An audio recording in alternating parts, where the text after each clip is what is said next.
Hey Exercise Confidence listeners, thank you so much for tuning in today. In this episode, I sit down with MaryKate Fitzpatrick. MaryKate has a really cool background. She's currently working for Motor Trend in post-production. She has a lot of experience both behind the camera as a producer and in front of the camera as an actress. We also dig into some of her hobbies, her own personal struggles with self-love, how she overcame that, and how she is utilizing that energy to put her best, most confident self forward every day. MaryKate has a wealth of knowledge that she shares with us today by telling it like it is, very candidly and very eloquently. I'm so grateful that I have the opportunity to share her wisdom with you today. Also, I want to apologize for the audio. I'm still learning how to work it all out, and I'm being transparent on my journey. With all of the COVID-19, quarantine, stay-at-home orders that have been put out, I'm having to do all of my recordings over the internet. So I'm learning new software, I am learning new skills that are going to help this podcast be better and help me be a better podcaster to bring you content that is worthy of your time and that will help you learn how to exercise confidence every day. So without further ado, let's dive into our episode with MaryKate Fitzpatrick here on Exercise Confidence. I can't believe this. Like, I work with techie stuff. I'm like, I can't hit the thing to do the thing. It's okay. Let's just do it. Let's do it. It'll work out. It'll be great. Thank you so much, MaryKate Fitzpatrick, for deciding to be with us. MaryKate is super inspiring to me. She is somebody who is definitely a trailblazer in my opinion, especially as a woman working in a very heavily male-dominated industry. So we're going to dive into her story. We're going to get to learn some more about her. My favorite thing to ask all my guests is, tell me something about yourself in 20 seconds or less. Oh, God. In 20 seconds or less, I would say I'm probably, the most unconventional person that you meet based off of, what you see from the outside. It's like you'd assume I'd be one type of person, but I'm completely the opposite. I will attest to that because people do like to make assumptions on aesthetics, and listeners, you will see when I post a photo of her as my guest. She's gorgeous, absolutely gorgeous, but she's so much more than what is just on the outside. She's very intelligent, and just because she's pretty doesn't mean that she can't be a badass too. Oh my God, you're making me this is going to hold me accountable to make sure I use big words and, You're going to do great. You will. Let's talk about the work that you do, because I do think that it is super cool. I've always been super inspired by the work that you do. Well, I produce, it was 4 shows, now it's 3 shows for Motor Trend, which you've probably seen the car magazine. We're owned by Discovery, and I'm in the post department, and I've been doing that now for 2.5 years. And it's definitely a test of patience, communication, grace under pressure. But I got my degree in film back in college. I got my Bachelor of Science in Film, Media, and Social Justice from Mount St. Mary's University. And I happened to come across Motor Trend by some weird chance, and I can't leave. I honestly love it so much. It's cool because you're also a car enthusiast, right? I am, yeah. Okay, so my family owned Fitzpatrick, Chevrolet, Buick, and Hummer for 61 years in the Bay Area in Northern California. Oh, cool. And, it was in Concord. I grew up in Danville, and after high school, I went to Carondelet. So after school, I was the receptionist, and I would go to the dealership, and I always just sat in the Corvettes in the showroom, and, I always loved, fast cars. And even, when I was really young, my dream car was a Camaro. I just thought, and still think they're, the coolest vehicles. And I had one. It was beautiful, black, murdered out. It was an SS. I got it in 2015.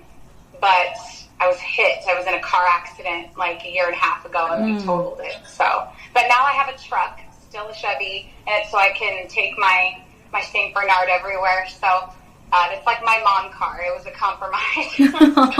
Oh, that's so cute. I love it. How long have you had your dog?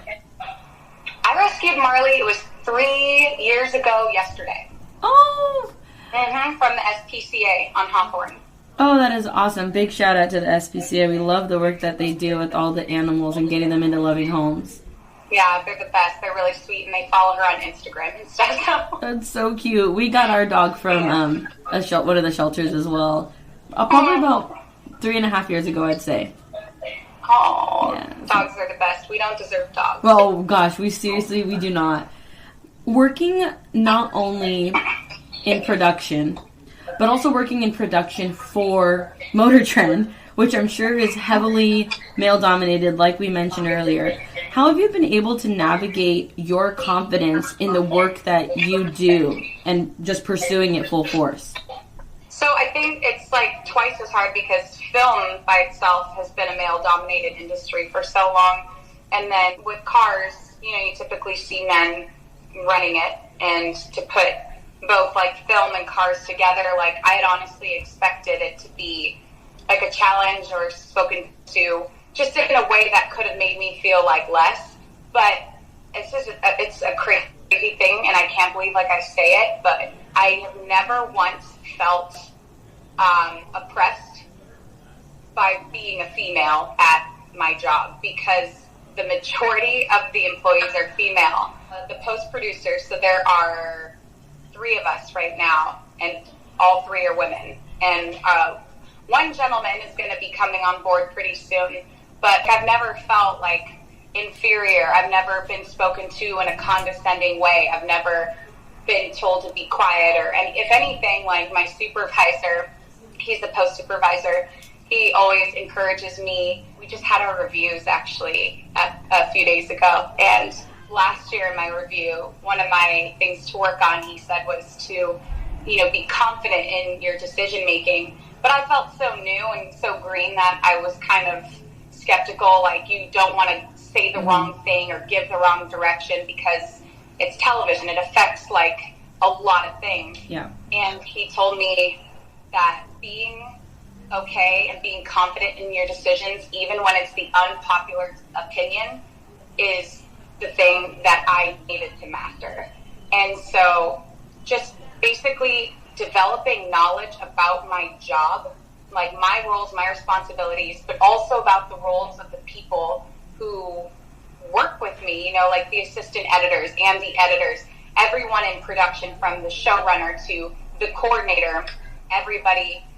It's important to know their roles because that's what makes me confident in making my decisions because I know how my decision is going to affect everybody else.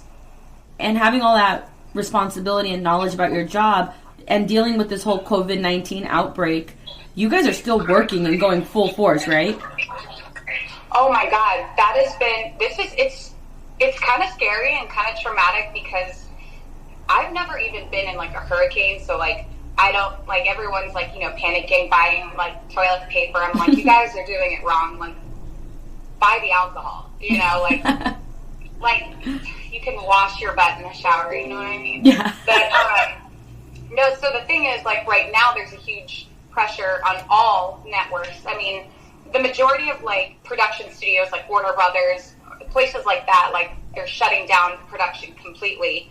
And right now it's important to have our shows, like, still going because while no one's working, they're at home. And what are they doing? They're watching television. They have Netflix on. So we have, like, a responsibility, that we put on ourselves as a corporation to make sure that our content is still going.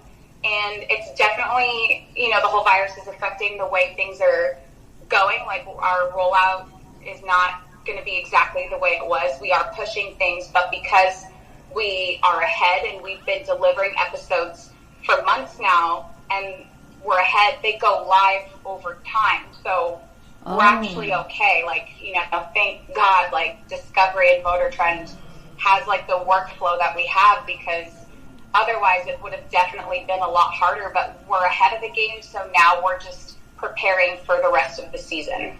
That's good. Yeah, and my home office is, like, coming together, and it's going to be so cute. So, like, I'm totally, like, I love working from home. But I don't want to do it forever because I miss, people. So. Of course, yeah. The people that are a part of our daily lives, I feel, play a lot into our self-confidence. Do you feel like growing up, you had a very conducive environment to building self-confidence? Oh, yeah. Like, even, like, when I was, like, a lot younger and I was really heavy. Like, my parents always told me that I was beautiful.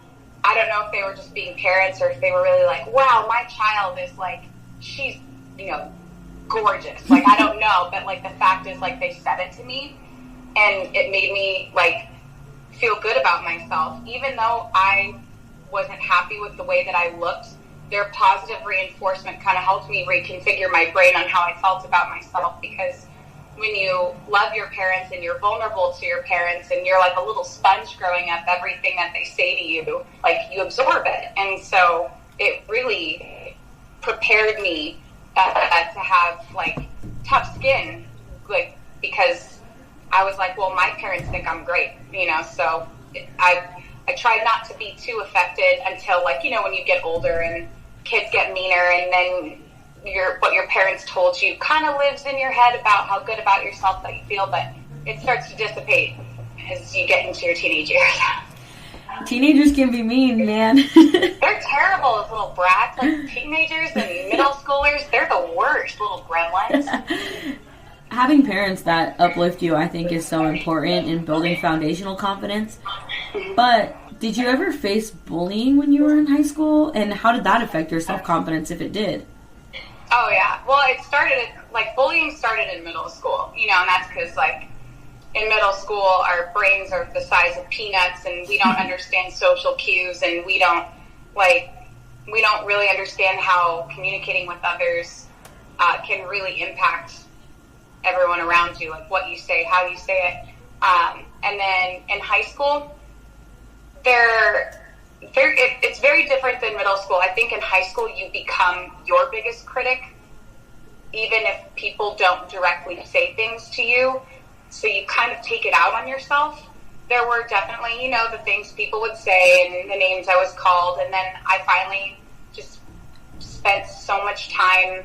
I called home sick, like, you know, air quotes sick, like 30 days total my sophomore year of high school, because I was just so depressed. I didn't have any friends to talk to, and I begged to be homeschooled. My mom said no. And I think the bullying subsided a bit in high school. It was more aggressive, like, in middle school, but in high school, I was my biggest bully, 100%. Looking back now where you are from where you were, what do you think was that defining moment that helped you overcome those feelings of insecurity, whether from inside yourself or from the bullying, to help you build your self-confidence?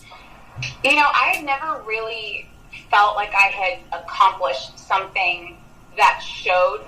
Like, I would win the district speech contest when I was younger, and for me that was like a chance to perform, but I wasn't an athlete. You know, I didn't do dance or gymnastics or anything, but going to the gym for a workout, like, you could see results and you could see change, and it was a physical way of showing that you did something, that you accomplished something, that you worked hard for something. And my mom had given me an incentive. She denies this, but she told me when I was 15, and she's like, if you choose to lose 25 pounds by June, I'll let you get a tattoo. And I was like, oh my God. Because my mom, she didn't want me to be ridiculed. My mom always had my best interests at heart, and she knew the way for me to do something was, like, I wanted a tattoo so badly. Now both my tattoos are gone. That's a whole other story. And by that June, I ended up losing 50 pounds.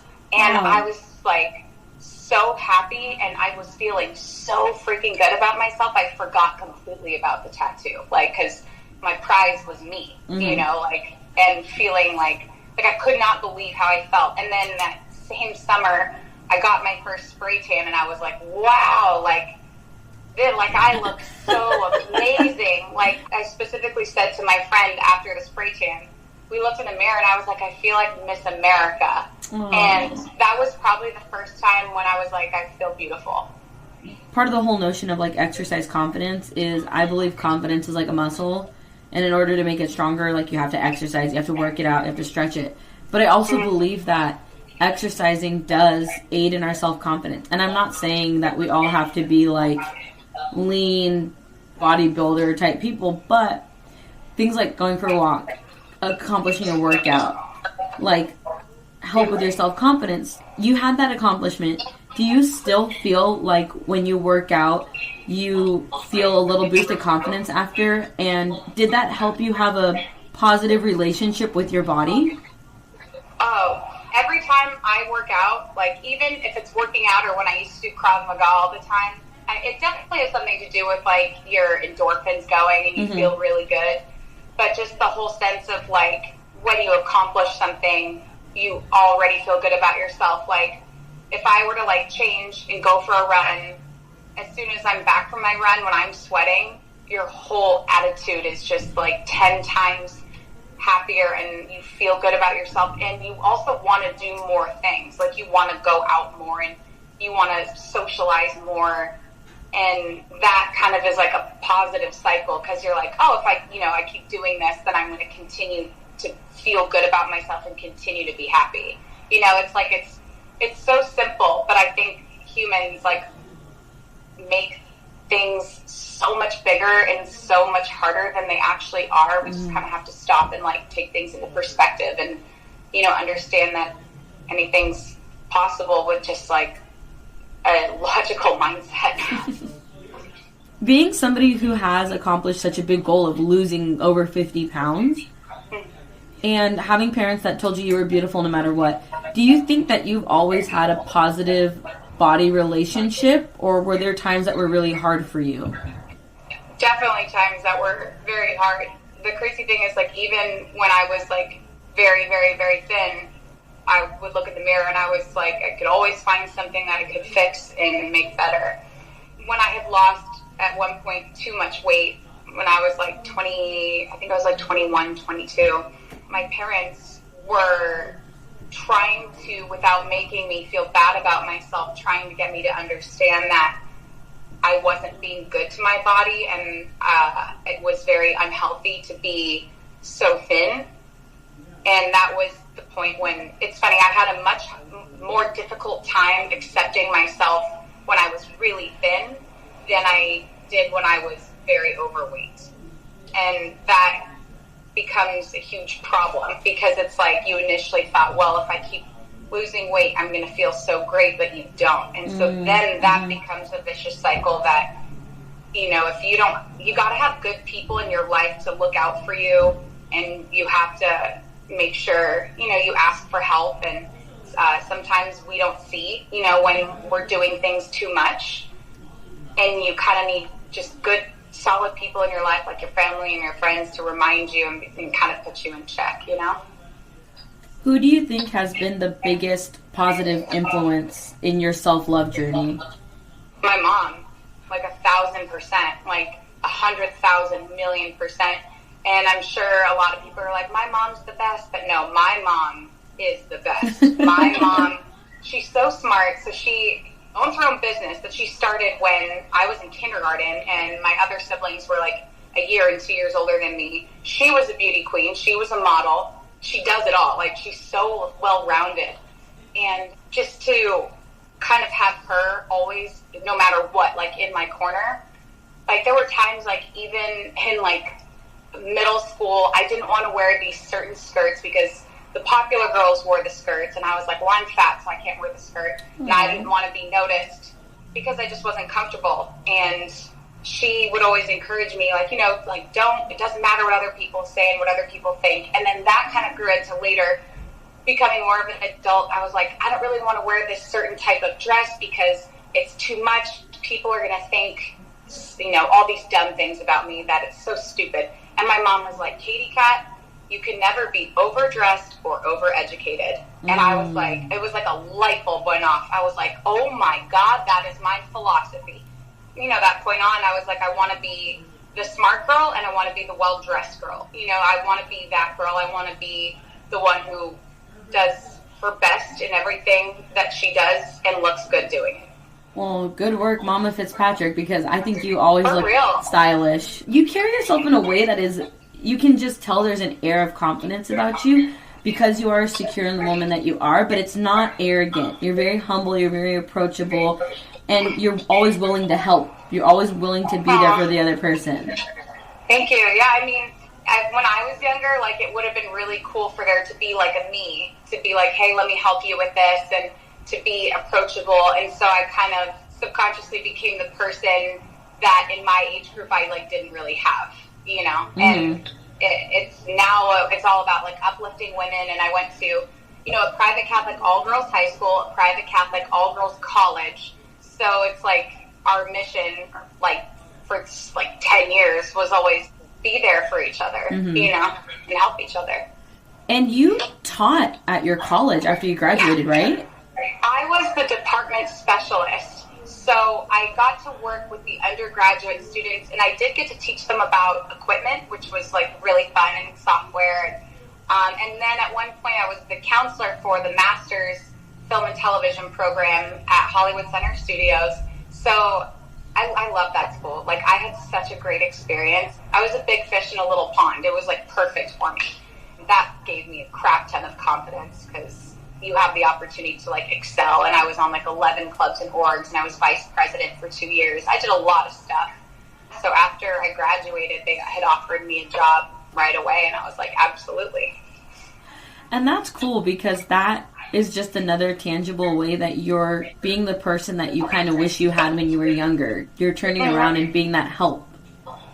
And they, like, the students, I love them to death. Like, when I had my first day at Motor Trend, one of my students FaceTimed me because he wanted to see what it looked like as I walked in on my first day. So I had my phone, like, in my hand, and he stayed on until connection went away. And it was just, like, it meant so much to me that they support me. And, like, it was really hard when I told Mount St. Mary's that I was leaving, because I was so emotionally attached to them, but I knew that I couldn't be a good role model if I stayed there. Like, if I wanted them to move forward with their lives, I needed to move forward, because it's like, who am I if I just stay there? You know, they needed to see me move forward and be immersed in film and television and, like, making it happen, and not just staying in the same place. And they even said to me, like, when I told them, we were all crying in my office, because we're all, like, we were so close in age by, like, 4 years, you know, it's like we become friends.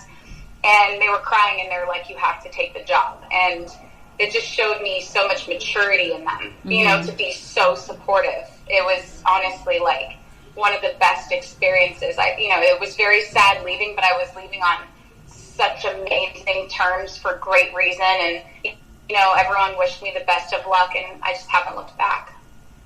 And moving down to LA, you came from Danville, which is a smaller town, right? Like, they have deer crossing signs and stuff, right? Yeah, so, and there's turkey and, like, geese, like, you're in your pool and stuff. And it was nuts. Danville is, like, I was never meant to stay there, you know? Like, I don't even know if I was meant to grow up there. But it gave me the ability to grow up outside of television, so I could go into Los Angeles with a new outlook, you know, and be excited to move to LA and be excited to pursue. Because I was acting, and my first agency was in San Francisco, and I knew I wanted to go to LA. I love acting. My passion is acting, but now also my passion is film. It's like, as far as, like, I love everything about it. So the move from Danville to LA was the craziest, weirdest experience, because there's so much traffic in Los Angeles. Like, there's so much traffic. I'm used to it now, but when I go home up north and I'm on, what is it, like, it's been years, but like 680, you know, and you're driving and there's like 5 cars on the road, and my best friend, she's like, God, there's a lot of traffic today. I'm like, you're crazy. Like, I could run on the freeway right now, you know, and not get hit. Like, not that I would, but yeah, that alone was different. And then the people were different. And I think that was kind of a difficult adjustment, because my friend in middle school on student government, she was older than me by like a year, and she's like, love everyone, trust no one. And I have lived by that philosophy, because I want to give, of course, everyone the benefit of the doubt, but you have to be careful, because people will walk all over you to get where they want to go. And I had learned that the hard way. You know, people always taking advantage, not paying you for jobs, stealing from you, just overall being mean and, like, overly critical for no reason. But it taught me so much on how to be tough and how to face rejection. And if I didn't have those experiences, you know, I wouldn't be who I am. I think that's great advice. Love everyone, trust no one. I think it helps, not to plug my own agenda here, but I think it does help you learn how to exercise confidence in the decisions that you make. And do you feel like growing that thick skin and learning to be tough when people are overly critical or when people are taking advantage of you, do you think that's kind of helped you feel self-assured in who you're becoming as you've moved down here?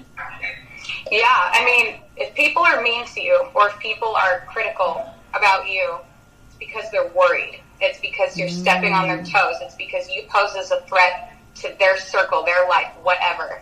Unfortunately, that comes from a place of insecurity with people. So you'll notice that people that don't offer to help each other, people that are nice to other people, are those who feel the most insecure. That's why I'm here. Like, I am a very confident person. I had to do a lot of things, and I've been through many things, like a lot of people, in order to become confident. But I always help other people. Like, if anyone asks, there's enough, like, things in the world, there's enough money in the world, like, there's enough of everything in the world, like, we can share it, you know. It's like, there's no cap on actors, there's no cap on producers, there's no cap on money, you know. So if you're holding things in and not sharing them with the people around you, you're basically putting into the universe that there isn't an abundant amount of success for everyone, including yourself. So the more that you share, the more that you're projecting to the world that there is an abundant amount of success and everyone can participate in it and nobody's going to get hurt, you know? I love that notion. I think that is such a great way to put it, that there is an abundant amount for everyone. And if you decide to cap it, like, you're capping yourself. Because I think that happens, like, so often. People, out of their insecurity, will operate in a mode of, like, survivalist, right? Like, we're seeing it right now with the pandemic. Like, everyone's insecure about the future, so they're going into survivalist mode, like, stocking up on things they don't need, or things that are food that's going to turn into waste. But you could see it in careers and in your industry heavily. And it's the same thing, like, with money and homelessness. If someone asks you for $1, if you're not going to give $1 because you're like, no, I need that $1, then you're putting into the world that you don't have enough. Mm-hmm. And if you give up that $1, you're making room in your wallet for more. That's the way that I see it, you know? That's, like, really beautiful. See, I told you she was intelligent.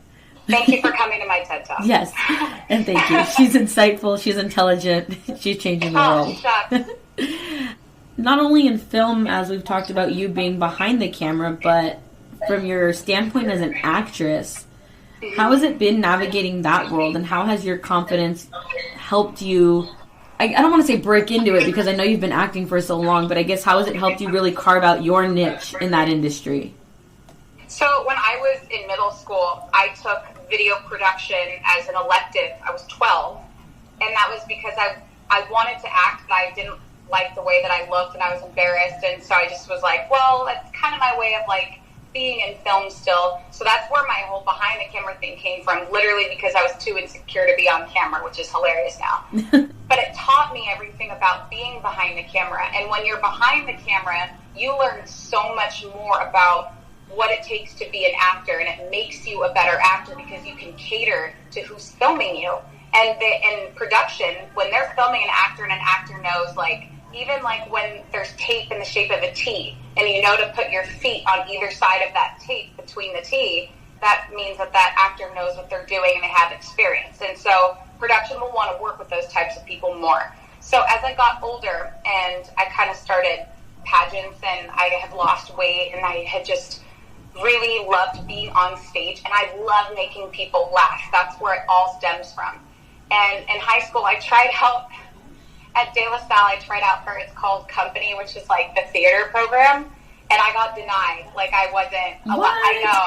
I know they come. Like, I didn't get in, and I was really sad. But I was also not a good actor, so it's fine. It took like years, of training. Like, I trained with the Groundlings for like 3 years. Oh, wow. And with my acting teacher, Frank Garish, like, I've trained with him for like 3 years, and just so many classes, any class I could take. And I realized that for me, because when I was younger and I used comedy as a way to kind of like deflect negativity, I leveraged that as a talent, and I leveraged that as comedy as an actor. And so I've been very fortunate to book certain roles that allow me to be like a comedian, you know, and even comedy is typically like male dominated. But hey, I can be offensive too. You know, I can say dirty words. It's just everything that I've been part of in my life has helped me to some capacity. Everything has happened for a reason. You know, like when I was overweight, that gave me the opportunity to learn about video production, you know, and to learn about being behind the camera. And then when I lost the weight and did pageants, I got the opportunity to feel comfortable to be in front of the camera. And so now I'm in post-production. I literally have so much knowledge of the entire thing, and there's always room to learn. Like I'm a student of my job and of life. I'm always learning, and no one will ever know everything. And so I just want to continue learning, whether it's about cars or production or post-production, taking acting classes, to just always be practicing your craft.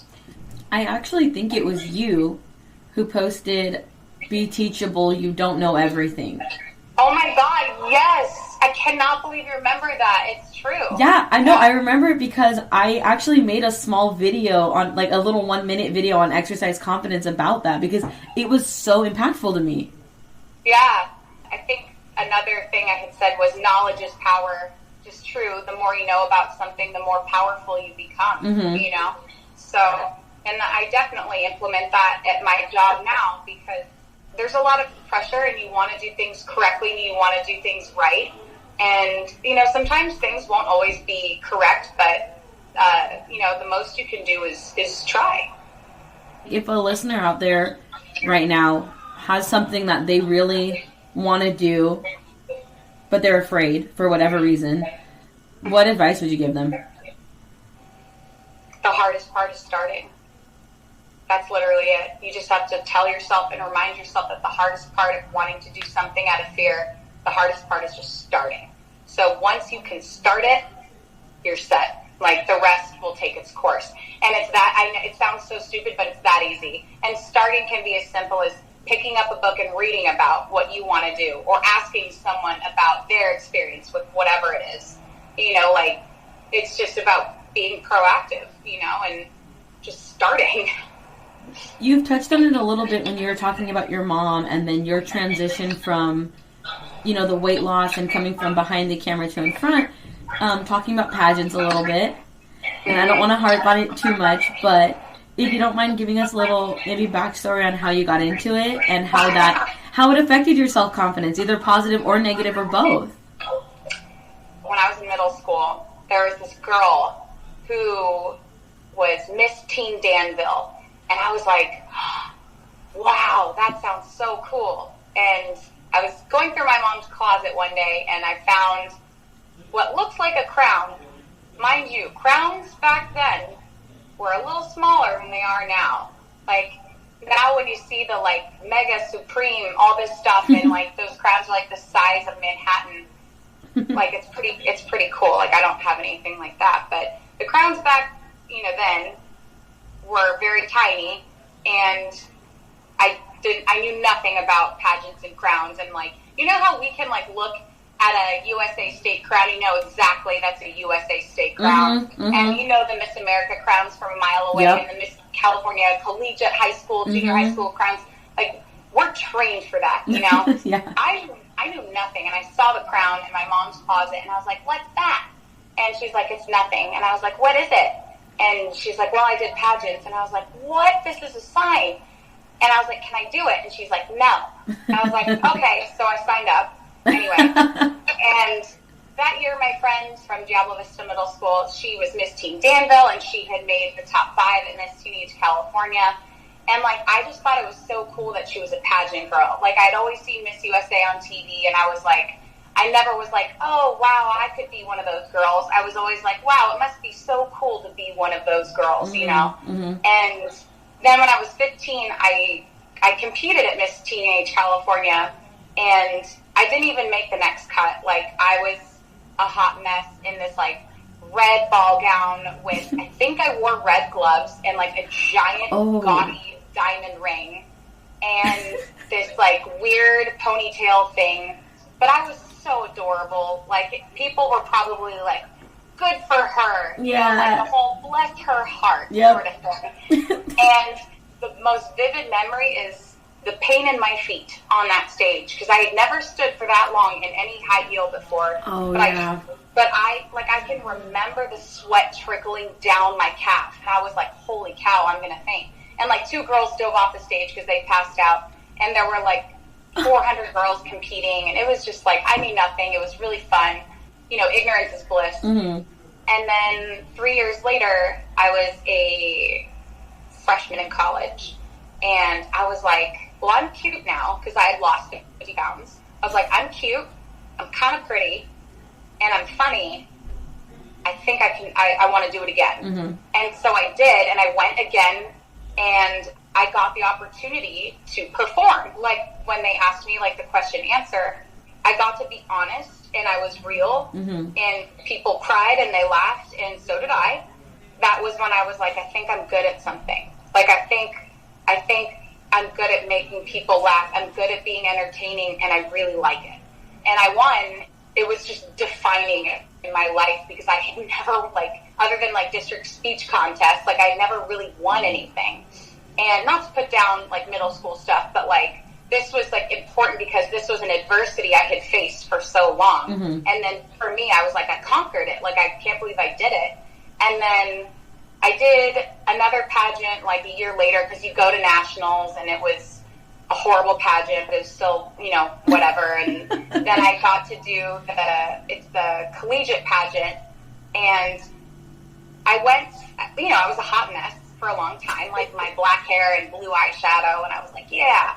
And I got 4th runner-up at Miss Collegiate America, and I was just like, this is really cool, like, this is really fun. Like, I just really enjoyed meeting a group of girls that I didn't feel bad about myself in front of. I didn't feel insecure being around them, because everyone is so positive. It's, like, kind of annoying, you know? Like, It's great, though. It's like, that's how you and I became friends. Yeah. Like, it's just, and everyone's like, aren't girls catty? And I'm like, well, not really. Like, there's usually the one psychopath, and she doesn't do well, which is, like, you could spot one of the psychos from, like, a mile away.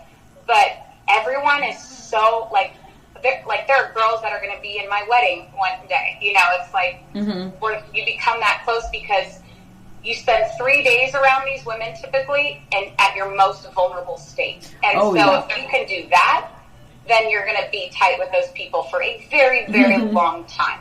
And then I was encouraged to do the Miss USA system, and I was like, yeah, right. Like, no, like, that's, like, I couldn't think of a reason why not.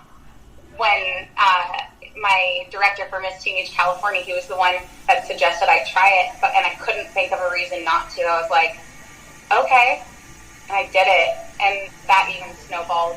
I was top 10 at Miss California USA, and then I was top 15 at Miss Nevada USA. I was top 10 at Miss Malibu. Like, I won that Miss Hispanidad pageant. Like, I really enjoyed the sport, and I still do. Like, last year, I was 2nd runner-up at Miss California International again, which is like, you know, you're not, like, disappointed, but you're also not, like, super excited. You're like, cool. Like, I'm not the best, but I'm pretty close, and that's good enough for me, you know? Yeah. No, I know. Yeah. So if you can, like, be in a swimsuit on stage, and people are literally judging you and writing numbers down based off of what you look like, you could literally handle anything. Yeah. Like, I could be president, you know? It's just because I'd nothing vote for you. can make me... I mean, I wouldn't vote for me, so be careful. But, like, you know, but it just, like, it teaches you lessons you can apply to everything in life, you know? So my pageant interview skills, I, like, kill it at job interviews. Like, when I got interviewed for Motor Trend, like, I'm convinced my charming personality and my good attitude made them want to work with me, because I was teachable, you know? Like, for, like, jobs and even, like, pageant interviews, it's like, one, they want to like you when you walk into the room, so I learned that from pageants. And two, it's like, hey, if you have a good attitude and you know, maybe your gown sucks, or maybe you don't have enough film production knowledge, but we can teach you how to film, and we can help you buy a dress and you can learn what styles look good on your body. You know, so it's like you can take things from pageants that you've learned and apply them to everyday experiences. And I think that's why we see so many successful people who oftentimes have a pageant background. So it like polishes you and preps and primes you. Like, I never go to work in sweatpants.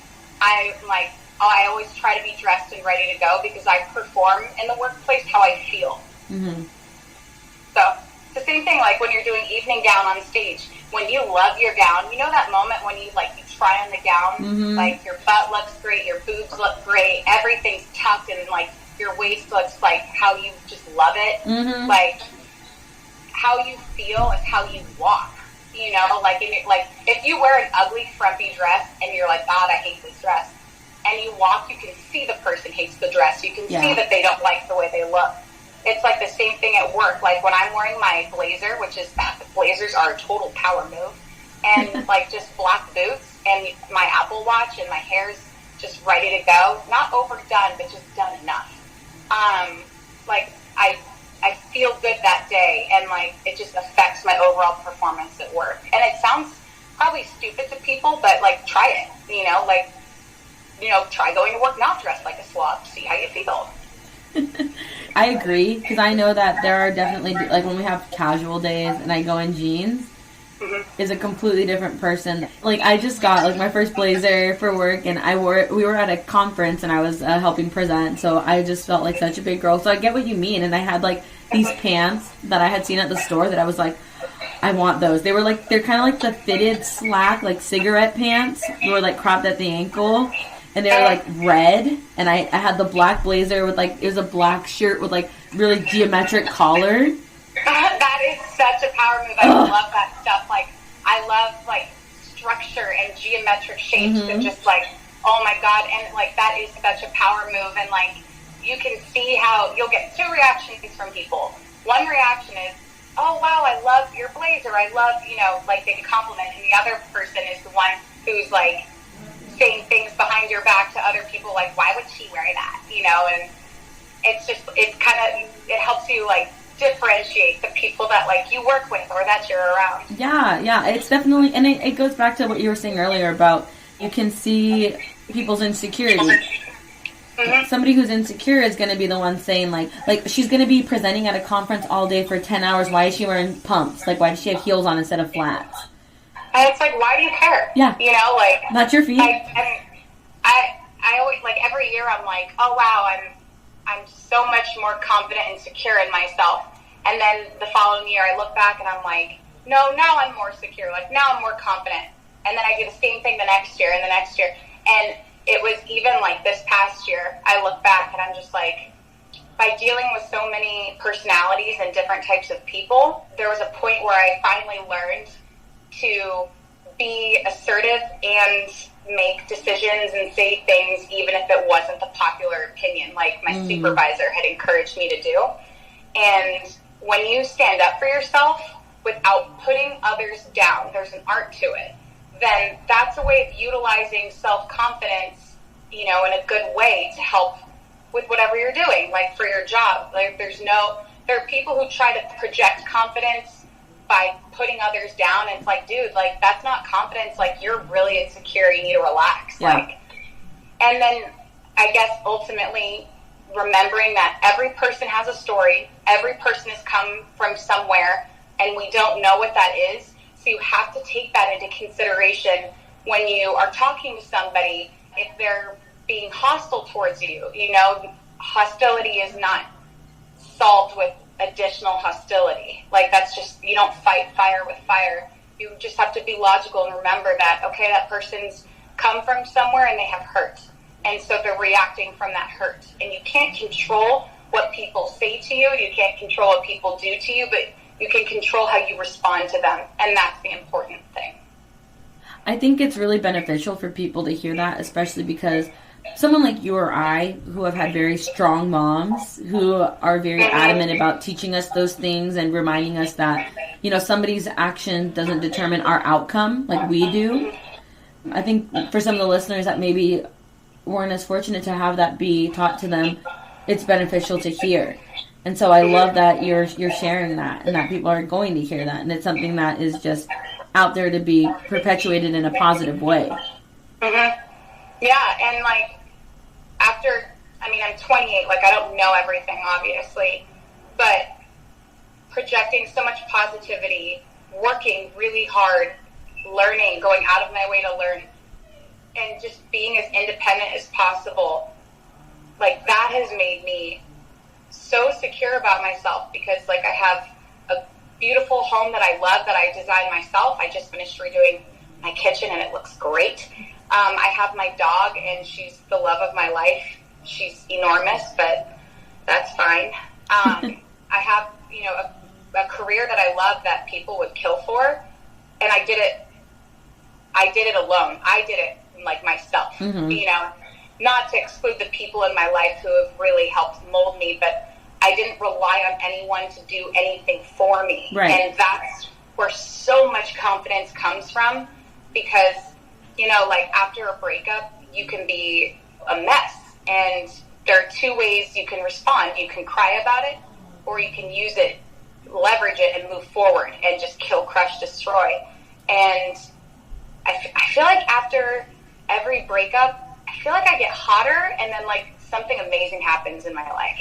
And it could be just me or being like too confident, but I really do think it's just from when you have to emotionally struggle or physically struggle, it helps you build your character. And so when you can start doing things on your own and being self-sufficient and independent and smart, that's all the confidence you need. Like that's where it all comes from, you know, because you see your accomplishments and you can just be like, I did that, you know? It's super true. And like, I'm thinking back when you're saying like, I did that, like things that I feel that way about, like, I feel that way after I like go running. I'm like, literally my own 2 feet took me like 5-6 miles, whatever it is. Or like, I love the fact that my parents taught me at like a super young age, like how to change my own tire. Or like, I had my mirror get sideswiped in a parking structure. Like, I looked up how to do it, went on Amazon or whatever auto website, got the part, changed out my own side mirror. And like, just all those little things that like, you can do it. Like, you have that capability. Just hunker down, learn, like you're saying, be teachable, and then put it into effect. And you'll be so proud, and you'll feel so confident. Yeah, it's 100% true. And part of it is also like, drink enough water, get enough sleep, paint your damn nails, brush your damn hair, you know, like put in the effort, like put in the work. Yeah. And it's true, like when you go running, it's like you ran those miles. No one ran that for you. You know, like you made that money, you got that raise, you got that bonus. No one did that for you. You earned it, you know?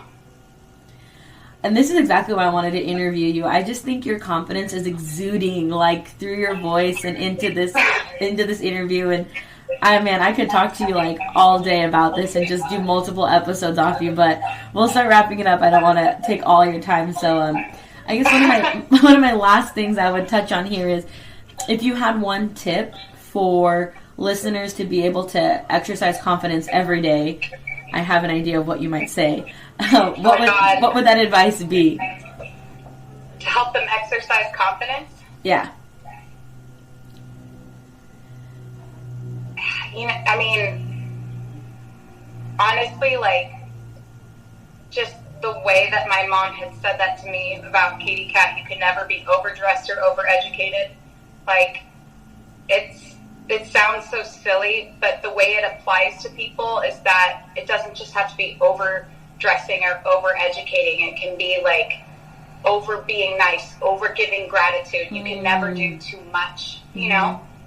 Like if I could pass down the advice from my mom, you know, that's what I would pass down to other people. And also, most importantly, maybe this will be like my original one. Opinions are like assholes. Everybody has one. Yeah.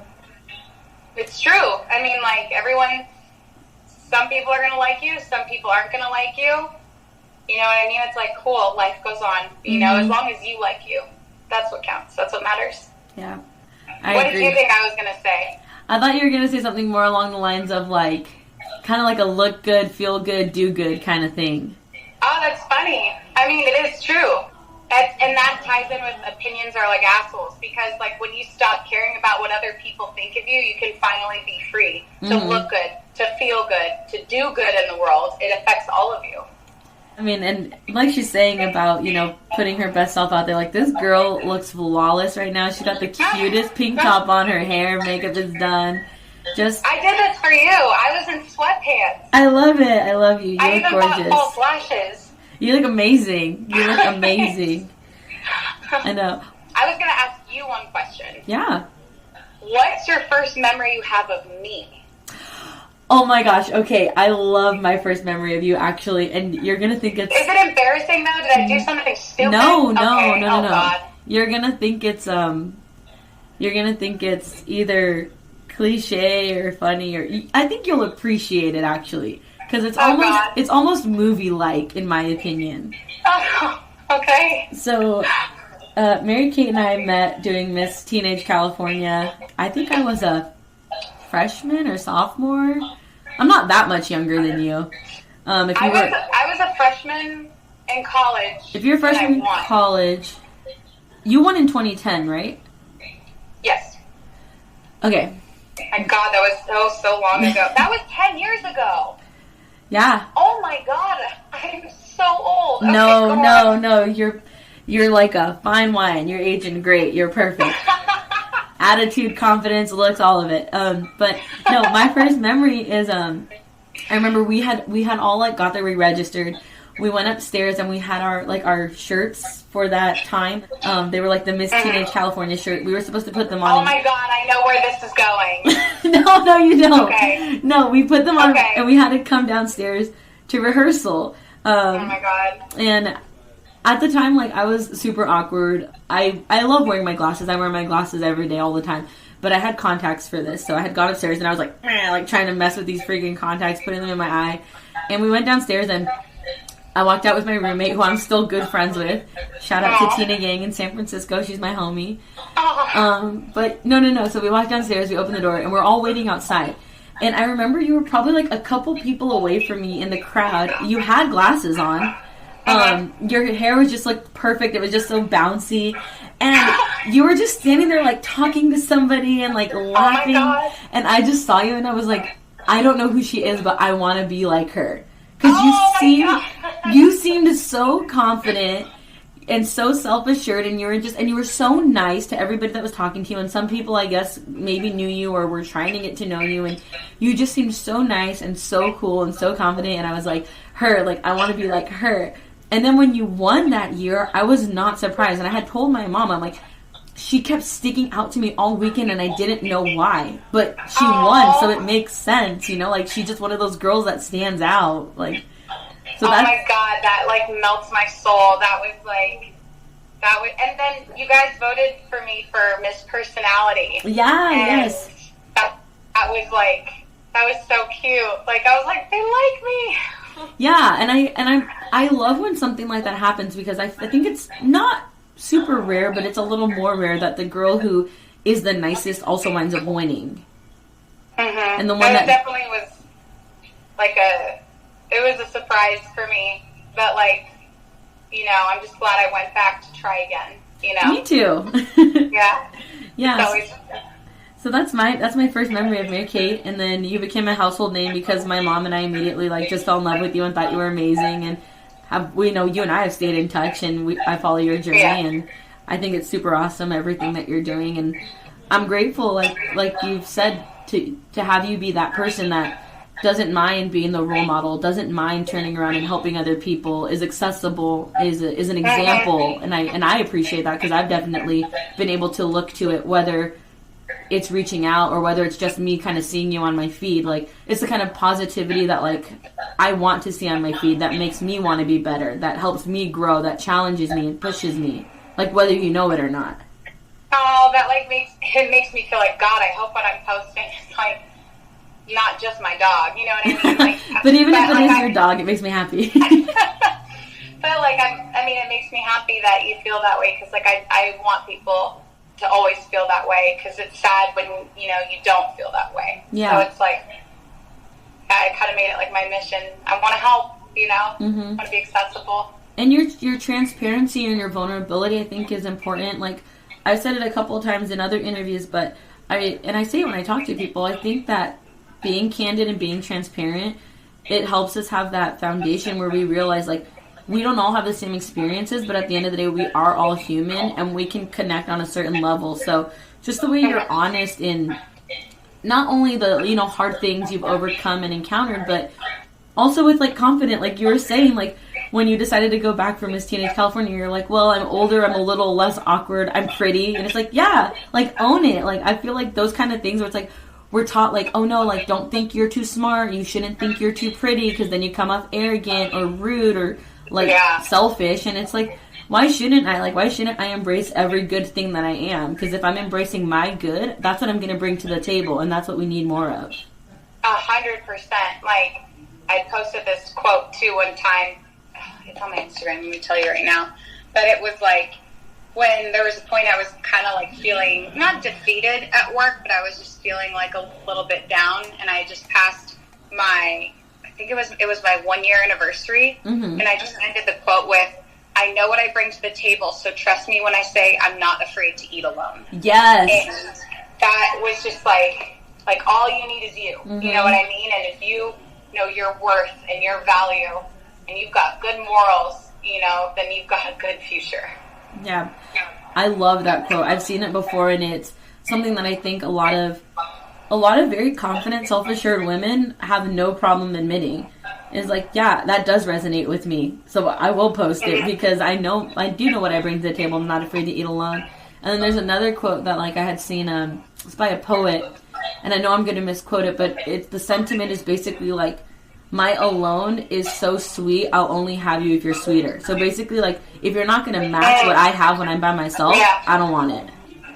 Yeah, no, that's such a good philosophy. That's really, really good. I need to apply that to, like, my life, you know? But it's true. There, like, quotes like that and powerful women that are okay with making those tough decisions or kind of doing it alone, that's helped me get out of bad relationships, whether it's with boyfriends or friends or even family members. When things get kind of toxic, it helps me feel confident in being like, I don't need this, I don't deserve it, and I'm not going to allow it to persist. Yeah, it makes you a lot stronger, and it just kind of reinforces your strength. And, like, God, there's no better feeling than doing something and accomplishing something on your own, because when you're, like, at 100% with yourself and you don't need somebody there, but you'd like to have somebody there, and they deserve you, then that's when I think people are ready for, like, relationships. But I think oftentimes people look for relationships as a way to complete them, and that's not the way it's supposed to be. Like, one of my exes, like, he just can't be alone. Like, you know, bless his heart, but, like, he just cannot. I've never seen him alone. Like, he's always, like, with a girl, and then he has, like, transition friend, and then breaks up with the girlfriend, and then moves with the transition one, and I'm just like, oh no. Like, when I break up, I'm then single for, like, 3 years, because I'm like, okay, I need to grow now. I need to be my own person now, you know. And even, like, when I'm at 100%, like, the way I feel, it's like, that doesn't necessarily mean, like, okay, I love myself, I am ready for a relationship. You know, like, timing is everything, and you just gotta, like, know yourself and what you want and when to have it. Yeah, you have to know yourself to grow yourself. And I think a lot of people have a hard time getting to know themselves, and that's why their self-growth can get kind of stagnant. And it's not, like you're saying with the relationship, it's not two people that are half-filled and then coming together to make a complete, like, it's got to be two complete people that are able to kind of just share in life, but also still be completely whole without one another. And I agree with you. I think a lot of people, they don't give themselves enough of that time. They don't give themselves that space. And so then they're kind of desperate. They feel like something's missing. And it's not the other person, which is what they think. They think, oh, something's missing. I must need fulfillment from someone else. It's like, no. You got to find it here first. 100%. Yeah, if you're not confident 100% with yourself, you're not going to be confident about your relationship, and then everyone's going to fight, and it's not going to go well, and yeah. And been there, done that, it's not worth your time. I know. It's so true. Oh, man, for real. But no, thank you. Honestly, thank you again so much for agreeing to be on here. I appreciate it. I love getting to talk with you. I'm really excited to, produce this episode and put it out, because you had a lot of really insightful words of confidence. It naturally flows out, and the way that you speak and the tone that you carry, it's very commanding, and it just shows that it's coming from a place of security and confidence. So that makes me happy that the message has been received. Oh, for sure. That's really cool. That makes me feel good. I'm so grateful that you wanted to talk to me. Yeah. I love talking, so it's like I want to share the goodness. You know what I mean? Like, I want to share the happiness and all the fun times and the positivity. Yeah, I'm really grateful. Thanks. I'm so happy we got to do this. I know, me too. If you ever need me to talk about anything else too, holla. Cause I'm going to be working from home for the next 2 weeks. And like I said, if you have questions about techie stuff, like, I'm happy to help. Yeah, for sure, absolutely. Awesome. Thank you so much. I really appreciate it. No, this was great. It was great talking. I appreciate you. Stay safe, stay healthy, keep doing the good work that you're doing. I appreciate you. All right. Thank you so much. I love you. I love you. Okay? I love you too. Thank you. Bye. Bye. See, she is just the coolest, most confident person ever. I love how she shared the advice with us that her mom gave her. You can never be overdressed or overeducated. Definitely something I'm going to be taking with me in the future. I also love how she just emphasizes how important it is to just unapologetically be yourself. Show up and just put the work in, because the work will produce results. And I think that's something that we can all take to heart here on our confidence journeys. Whether it's something tangible that we can see, maybe like a weight loss journey, or whether it's working towards a big promotion at our company, or even something like starting your own business and creating a movement. When you put the work in, you can find the results. And remember to be proud of that. I know it's easy to think, no, we're supposed to be dim, not be proud of our success, not overshare it. We don't want to come off as arrogant or cocky. But there is a beautiful line that you can walk where you can confidently express all that you have achieved in a way that inspires others. And I believe in you. So go ahead, do it. Especially right now, because there is no time like the present. So I want to thank you again so much for tuning in. I hope I have earned the privilege of your time. Signing off for now, I am Jaren Asari, and I hope that you find a way to exercise confidence every day.